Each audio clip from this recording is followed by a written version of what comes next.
আজকের লাঞ্চে ছিল পিওর বেঙ্গলি স্টাইল ঘি ভাত, কাজু কিশমিশ পেঁয়াজ ভাজা আর জিরে ফোড়ন দিয়ে মিষ্টি মিষ্টি ঘি ভাত দেরাদুন রাইসের। এর সঙ্গে বানিয়েছিলাম লাচ্ছা পেঁয়াজের আচার।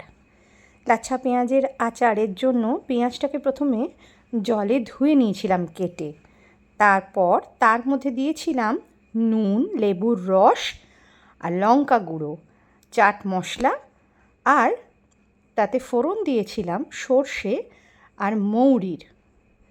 এটা রেখেও খাওয়া যেতে পারে।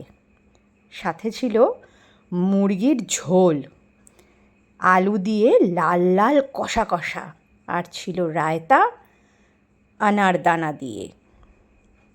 আজকের লাঞ্চের থালিটা কেমন লাগলো বলুন তো? একটু অন্যরকম, কিন্তু খেতে বেশ ভালোই লেগেছিল।